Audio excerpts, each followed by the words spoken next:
pertama yakni kapan manusia menggunakan logika. Jadi, kapan seharusnya manusia menggunakan logikanya? Yakni setiap orang harus memiliki pemikiran yang logis ketika akan melakukan suatu kegiatan ataupun aktivitas. Karena tanpa adanya suatu pemikiran yang logis, mereka tidak akan bisa untuk melakukan suatu kegiatan ataupun aktivitas dengan baik dan benar. Nah, selain itu, pemikiran yang logis juga bisa membantu kita untuk menginterpretasikan fakta dan pendapat orang lain secara memadai. Juga pemikiran yang logis bisa membantu kita untuk mendeteksi penalaran-penalaran yang keliru dan tidak jelas. Dan untuk kapan manusia mulai menggunakan logikanya, yakni pada usia berapa manusia mulai menggunakan logikanya? Jawabannya yakni mulai sejak ia bayi. Karena mulai bayi ia sudah bisa melakukan pemikiran yang logis ataupun sudah bisa melakukan logika, sudah bisa berpikir secara logika, walaupun pemikiran tersebut berbeda dengan pemikiran orang dewasa karena otaknya masih belum berkembang dan masih butuh waktu untuk berkembang sampai usia 7 tahun. Jadi semisal contohnya bayi ketika ia sedang lapar, ia akan menangis. Karena apa? Karena disitulah logika atau pemikirannya sudah mulai bisa digunakan.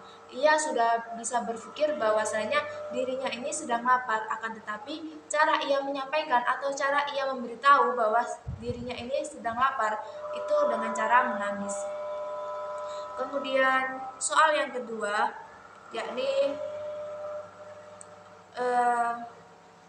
kapan manusia menggunakan logika deduktif dan induktif dalam kegiatan sehari-hari.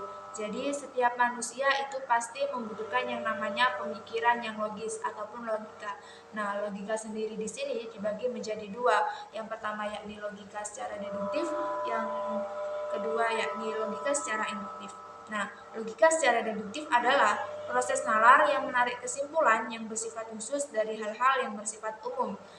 Jadi menarik kesimpulan dari umum ke khusus. Contohnya, setiap manusia pasti mati dan Pak Toyib adalah manusia. Jadi kesimpulannya di sini adalah Pak Toyib pasti mati.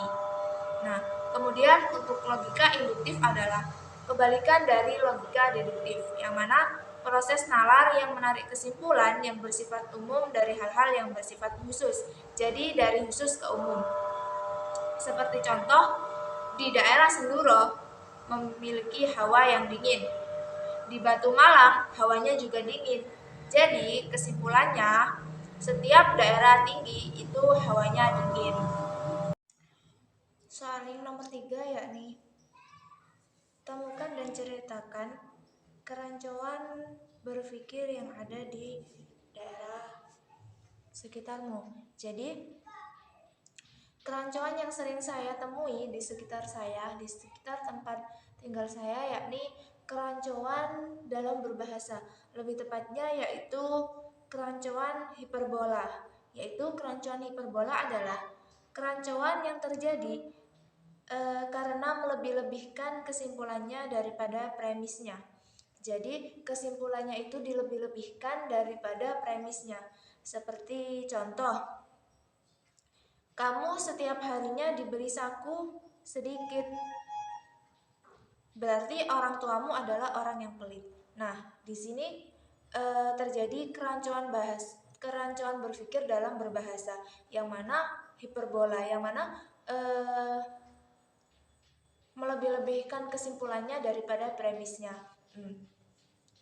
Orang tua tidak memberi saku banyak kepada anak bukan berarti ia adalah orang tua yang pelit. Bisa jadi ia sedang mengajarkan kepada anaknya sikap berhemat. Dan bisa jadi orang tua memberi saku kepada anaknya itu melihat-lihat. Misal anaknya itu kan masih TK ataupun kelas 1 SD. Nah, itu belum cukup atau tidak perlu saku yang terlalu banyak, jadi hanya dikasih secukupnya gitu. Bukan berarti orang tua itu pelit. Nah, di sini terjadi kerancuan dalam berbahasa, hiperbola, yang mana melebih-lebihkan kesimpulannya daripada premisnya.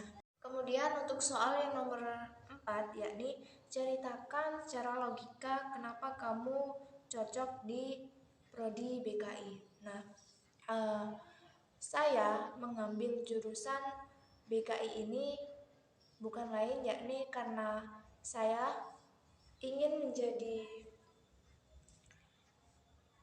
konselor, ya kan, konselor dan juga motivator, baik bagi diri saya sendiri, keluarga ataupun orang lain. Nah, selain itu saya mengambil jurusan BKI ini karena saya adalah tipikal orang yang eh, suka mendengar atau pendengar yang baik, yang mana saya senang mendengarkan orang bercerita, mendengarkan orang curhat, mendengarkan hal-hal kayak masalah-masalah yang sedang dialami orang itu ketika diceritakan kepada saya itu senang gitu, yang mana nanti itu memancing saya untuk uh, memberi solusi atau masukan menurut saya pribadi itu jalan keluarnya yang baik bagaimana. Dan saya juga sedikit cerita, dulu ketika saya berada di pesantren, saya itu kedudukannya sebagai seorang keamanan, yang mana keamanan di pesantren saya itu adalah orang yang kalau tidak ditakuti ya juga tidak disenangi.